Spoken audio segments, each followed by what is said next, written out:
Okay, so how about you introduce yourself? Go ahead. Hi, my name is Diedre Darden, also known as Diedre Vidro. I was Vidro for 22 years, and I've gone back to using my maiden name now, which is Darden. I served in the Army from 1985 until 2017 in the Army Nurse Corps, which has been a very rewarding and fulfilling career for me, in addition to my civilian occupation. I am a mother, a friend, an aunt, a godmother, and a champion for humanitarian causes. I currently am the president of the National Association of Black Military Women, Brooklyn, New York chapter, Nice. where our mission is to tell her story. So often women don't consider themselves veterans. If a woman has served for even one day, she qualifies to be deemed a veteran. Many times when you visit installations or you go someplace, people assume that it's the male that's the service member. That is not the case. There are so many women throughout the United States proudly serving in all branches. And we are here to tell her story. Excellent. I currently volunteer at the Women's Memorial, just inside of the Arlington National Cemetery. And so many people do not know that this memorial exists. We are there to put our mark on history and tell her story. Okay. So let's tell your story. So why did you pick the Army? I think the Army picked me. The Navy, I just felt like that was too much water to drink if something happened. The Marines, I'm not a big fan of mud, although I have been converted since I raised boys, and they definitely love mud. The Air Force did not speak to me, but the Army seemed to round it all out. I could have the best of all the worlds. You could fly, you can sail, you can do anything in the Army. Besides, the Army's motto is, we do more by 9 o'clock than most people do all day. And I just love that. And Okay. I believe that it's true. So what sort of drove you to want to serve in the military? The fact that I wanted to learn how to cook. I was already a nurse, but I decided, I need to add something else to my repertoire. And it would be nice to be able to cook. And that drove me to the recruiting station on Fordham Road, where I took the ASVAB test, unbeknownst to me that I should not have because I already had a baccalaureate degree at the time. When they found that out, there went my hopes of becoming a cook in the Army and learning how to cook. So they recruited me as a nurse. I swore in on the 10th of August, 1985 at my then in place of employment, which was Woodhull Hospital.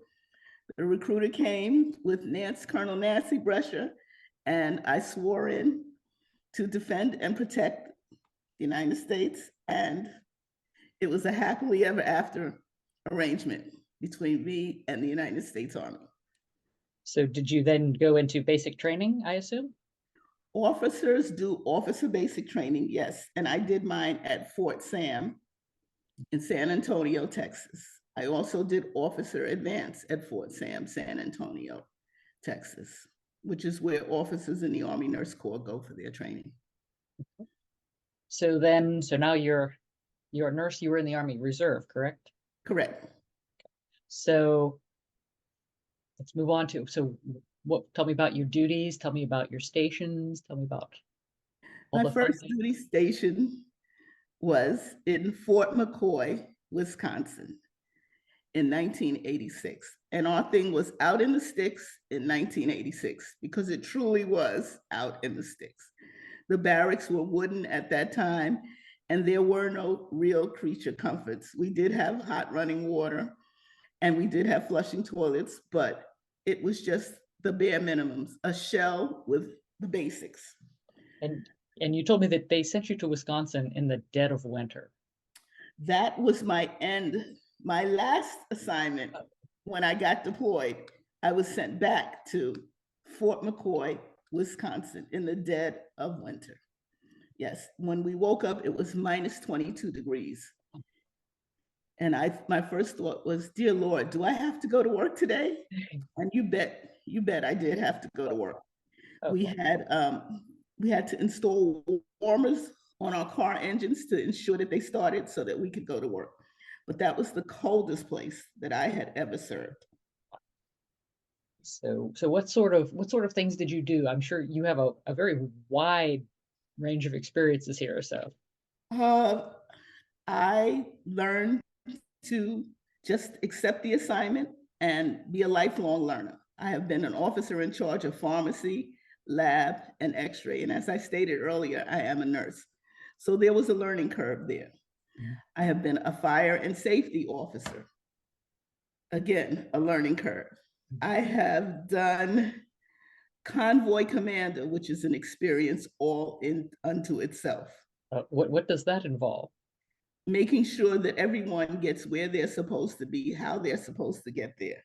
Oh, wow. Okay. That's a big difference from Keeping the nursing. troops, Yeah. keeping the troops in line, Yeah. making sure that everyone has done their vehicle safety check and making sure there's a fire extinguisher in every vehicle in the event of, Mhm. Oh, okay. yes, and getting everyone from point A to point B. Okay. I have been a CPR instructor. I've worked as a medical surgical nurse in an intermediate care hospital. Mm. My specialty is obstetrics. So again, there's a learning curve. There's no such thing as a nurse is a nurse is a nurse. You know the basics, but there are nuances that are germane to certain specialties. So again, a learning curve.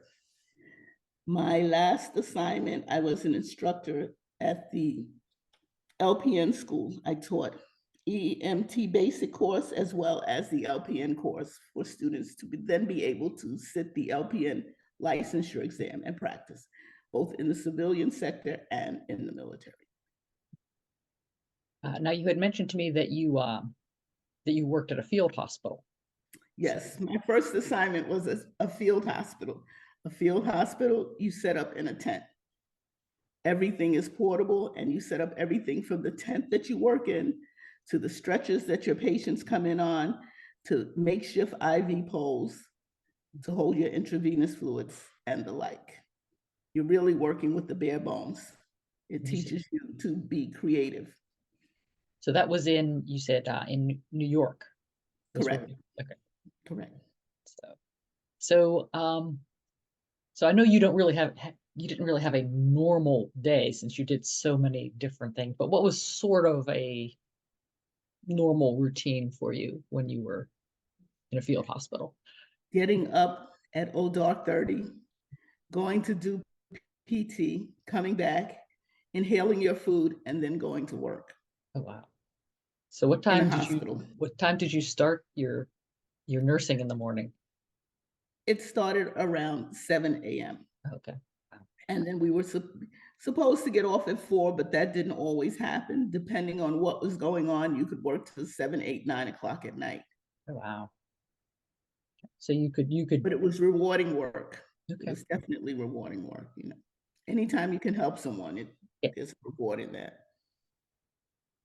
Now, you said you had spent some time in Germany. Yes, I Wow. did. In Würzburg, Germany, I worked in the hospital there.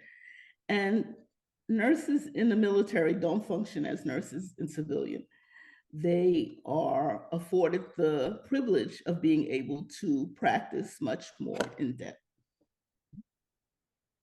such as nurses in the civilian world generally don't deliver babies unless it's an emergency or they're a nurse midwife.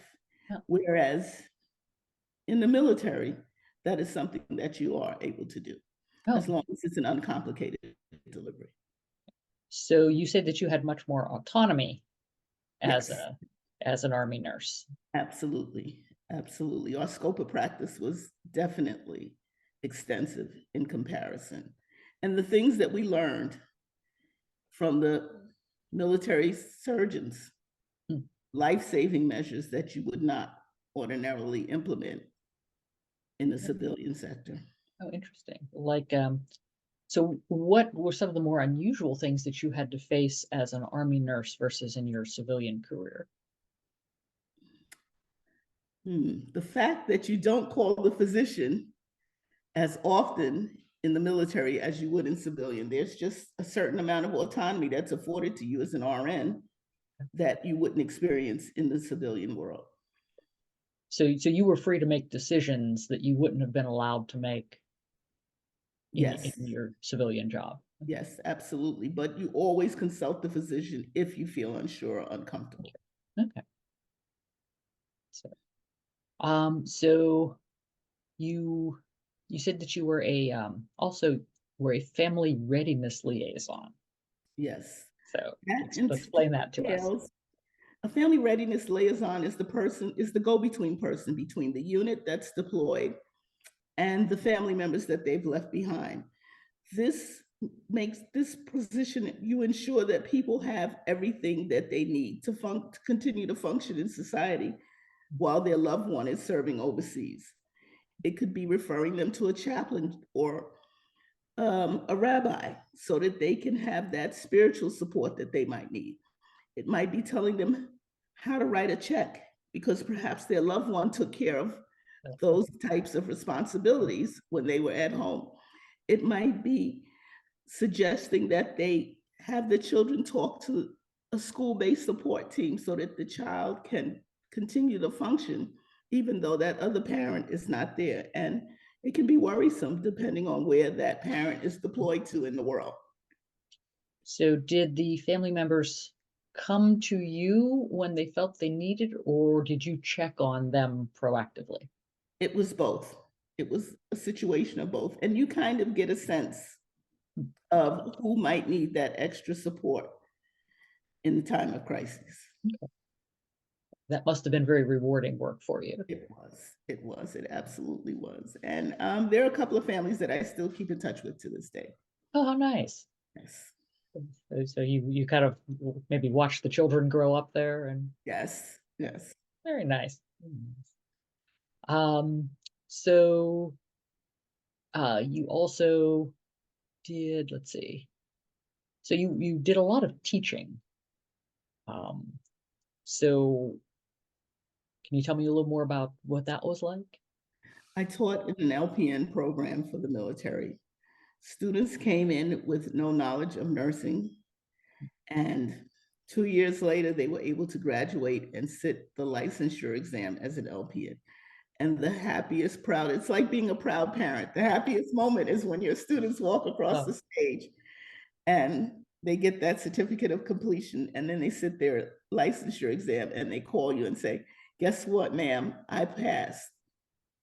now you said as a reservist you were serving 1 weekend a month. You said so you were teaching them all of this, only being able to interact with them once a month.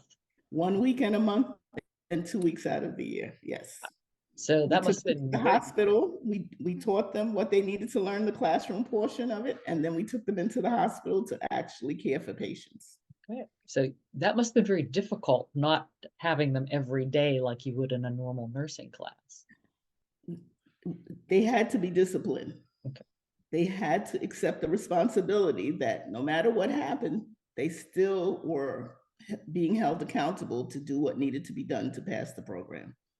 Did you And feel that they were more disciplined than the civilian nursing students that way, or was everybody pretty much dedicated? I think that, first of all, there has to be a level of dedication and commitment to want to be a nurse. Right.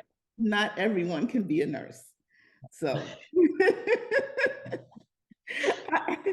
those those that found that it wasn't for them, they weeded themselves out. Okay. Okay.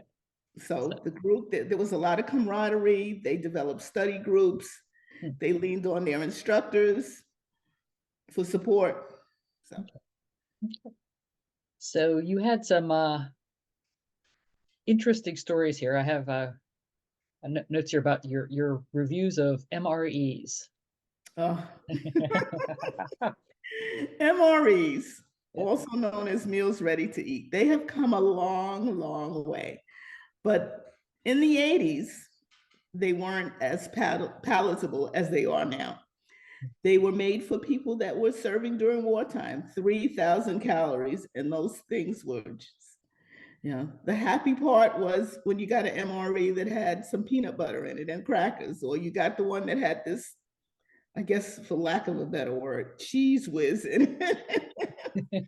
And the chewing gum was always a happy thing. Sometimes they had M&Ms in them. So when you got those type of MREs, if you had one that was spaghetti and meatballs as opposed to, I don't know what, but those were some of the more. So they just basically handed it to you and you didn't know what it was till you. Unless you were a vegetarian, you always got the vegetarian MRE. Okay. So it was Yeah. like it was like a surprise every time you sat down Yes. for dinner. Yes. Okay. Like a box of chocolates. You never knew what you were going to get. Yeah. And then you also had a story about a 5-gallon bucket. Wow.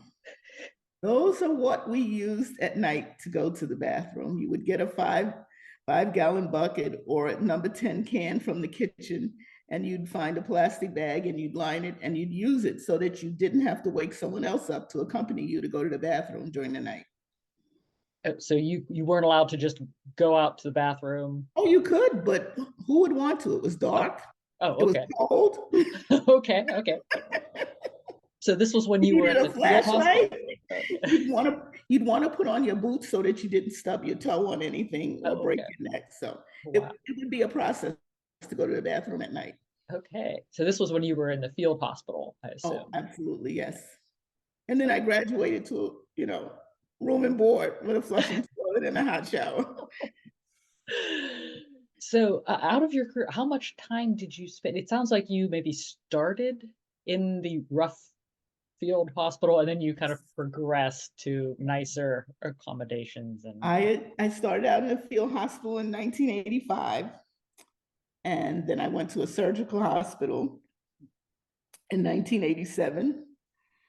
And then I went to a combat support hospital, which was more of a DEP meds type. And DEP meds is a type of hospital that you put together, but it's more of a fixed structure. It's not a tent setting. And I was there from 1993 until 1995 when, after I had my last child, I said, you know what, this roughing it it's really taken a toll on my body. yeah, yeah. And I applied to the school and I was accepted as an instructor. Okay. Now you And said that you was the met. sweet life. Mhm. That was definitely the sweet life. Yes, yeah. Oh yeah, I mean running water. Yes, Important thing. the things that people take for granted. You go out and stay in the field for 2 weeks. You come home, you forget to flush the toilet. I mean, it's the little things. You forget that you can turn on the light. Oh wow, really? Yeah, So now while you were in the military, you met your husband. Now my now ex-husband, ex-husband. Yes, I now did. ex-husband. Uh and you said you never did learn to cook because he knew how. Absolutely. He's a phenomenal cook. And fortunately, my sons learned from him as well. And they're both phenomenal cooks. Oh, good, good, good. So you never did learn to cook, huh? No, Oh, no. I still toy with the idea of taking a class here and there, but okay. So what other kind of interesting, well, did you find that getting so much autonomy as a nurse in the army, it was harder to do your day job and not overstep your bounds there? actually not. I think it made me really understand some of the decisions that physicians that I have worked with made. Okay. And I was also able, because of the relationship that I had with them, suggest different things Mhm. that they wouldn't sometimes think of doing. Okay. Because when you're left to work with just the bare minimum, you have to improvise and you have to think differently. You have to think outside the box. So I think that helped. Okay, so that brought a lot to your civilian Yes, nursing skills as well. yes. And vice versa, I have to say yes. Okay. What about the technology, like the nursing technology in a civilian hospital versus a military? I mean, was one as I mean, obviously things change technology wise. So was one better than the other, or they say about the same? I would have to say that it was sometimes about the same. Sometimes the military was a little more progressive, and sometimes the civilian world was a little more Oh, progressive. I okay. guess it all depended on the funding of the facility that you worked with.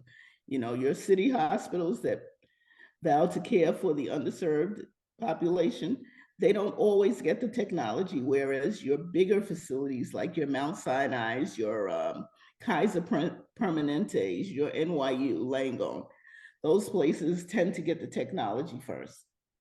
Okay. So there wasn't a real significant difference in where the army was No, versus where they. Okay. not always. Okay. Interesting. Sometimes technology can be both a blessing and a curse. So, Oh, yeah, when it works it right, then it's phenomenal. But when it doesn't work, yes.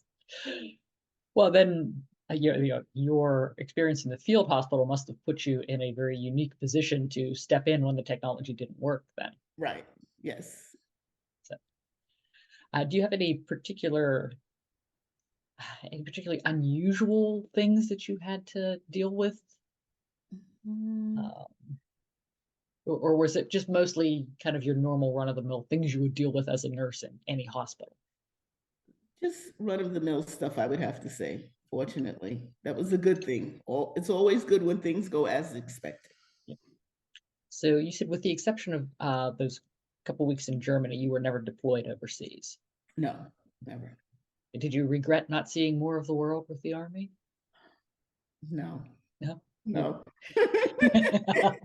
When I think of the places that they could send me, no. Okay. I just save my money and purchase a ticket where I want, wherever it is I want to There go. you go. There you go. Yeah.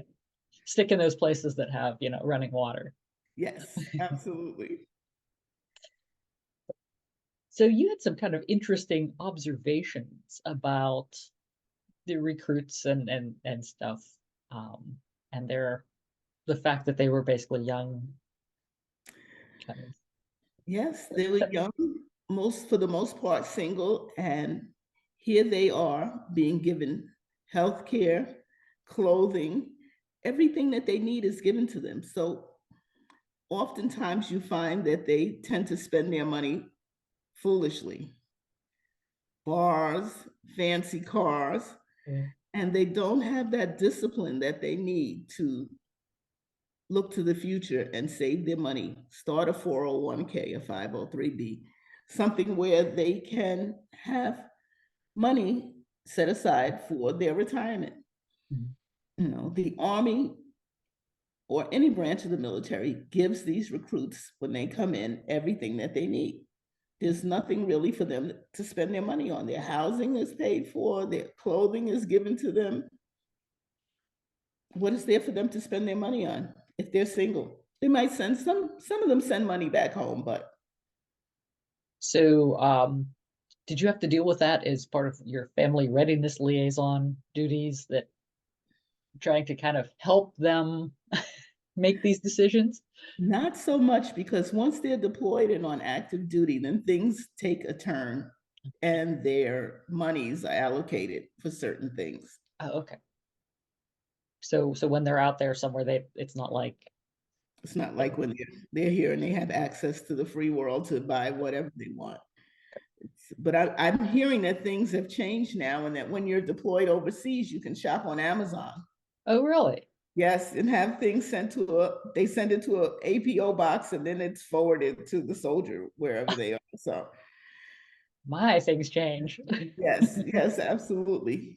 You were lucky if during your 2 weeks the letter got to you before you got back home when someone sent it. So Oh, wow. yeah, So your 2 weeks, that was when you would go to wherever they would Germany send me. or Wisconsin or whatever. Right. Okay. Fort So, Sam, West Point, Camp Smith, oh, okay. type of things. Fort Dix. Oh. Mhm. Did you have a favorite base that you visited? No.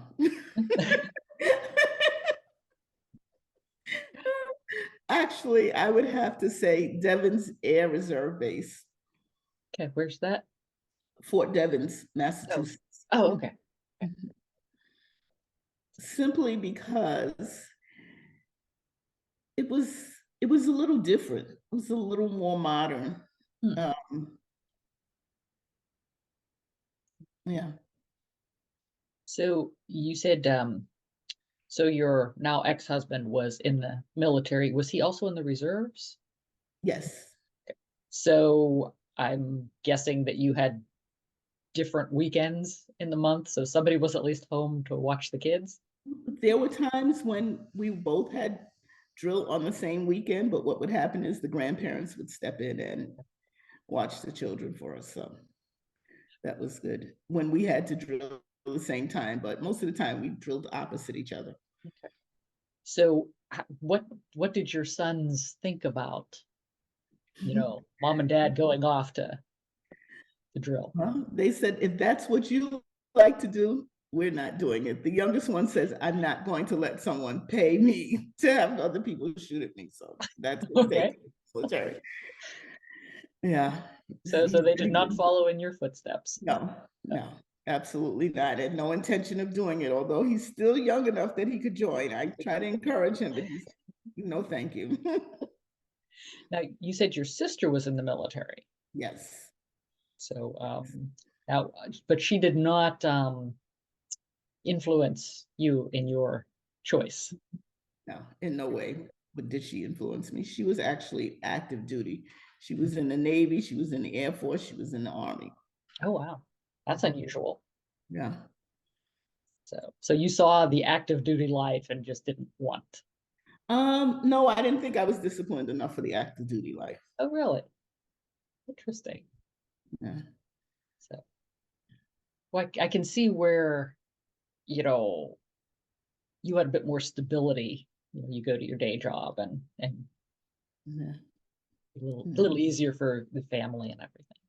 Yes, and it's always nice to be able to plan when you want to go someplace, not being told, guess what? You're moving to Hawaii in 2 weeks Oh, wow.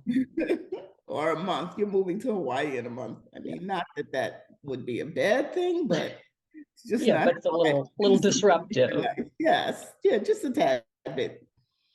So what did your parents think with you and your sister both deciding to join the military? What was their opinion? Um, my mother was fine with it. My father, not so much. Really? Didn't think that women had a place in the military. Uh, was he a veteran? No, No, really. no, Interesting. just didn't think that that was someplace that women belong. Did he come around after the two of you had your careers? He did, but it took a while. Okay. What about other family members? Anybody else who served?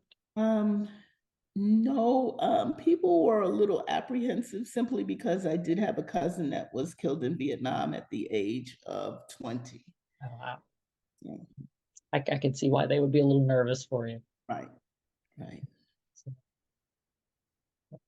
So, any more fun stories? Any more words of wisdom? Things you'd like to share? Joining the military for young people that are directionless Mhm. can be a good thing because it will give you that structure that you need and allow you to see parts of the world that you probably didn't even know existed. And you'll meet some wonderful people. You develop lifelong friendships. It can be very rewarding. Now you said you were a nurse before you went into the army. So what brought you to nursing in the first place? The love of helping people, being able to make a difference. Um, I love babies, and that's why I chose obstetrics. I still love babies, especially when they belong to other people. I can love on them and give them back. As long as they're 0 to 9 months and I put them down and they're still in the same place when I go back, I love it. As long as they don't talk, I love it. When they start walking and talking that and having opinions. So Yeah. So any other interesting stories you want to share or No, I just would say that it's worth considering joining the military, whether going on active duty or you just want a taste of it. Go into the reserves, try it. now the organization that you belong to there in the Bronx, how long have you In Brooklyn, Yep, I'm I sorry, have Brooklyn. Wrong word. okay, Brooklyn. I've been a member since 2001, Okay. and we're still trying to get the word out about the National Association of Black Military Women because so many people don't know that we exist. We're having our 23rd biannual conference in September in Chicago, Hmm, downtown Chicago. hmm, In 2026, we will celebrate our 50th anniversary. nice. Yeah. So, what made you decide to join with that organization? Did you miss the camaraderie? I was still in the military actually when I Oh, really? joined. My thing was I liked the mission to tell her story. Hmm. And back then, so many women were not telling their story. They're not sharing their story. Hmm. Even now, if we look at the register at the Women's Memorial, Hmm. so many women serving who have not told their story. Hmm. So, So it's important to get everybody's story because your experience is completely different. yes, it is. Everyone's experience is Yeah. different. You can be in the same place at the same time. Yeah. So, yeah. So, any other anything else you'd like to add? No, no, not at this point. Yeah, Just, if you're a woman veteran out there, please register at the Military Women's Memorial and tell your story. okay, You may not think it's important, but it is. Tell your story. You have a place in history. Claim it. Own definitely, it. definitely. Okay. Well, if you don't have anything else to add, I wanted to thank you for sharing your story with us.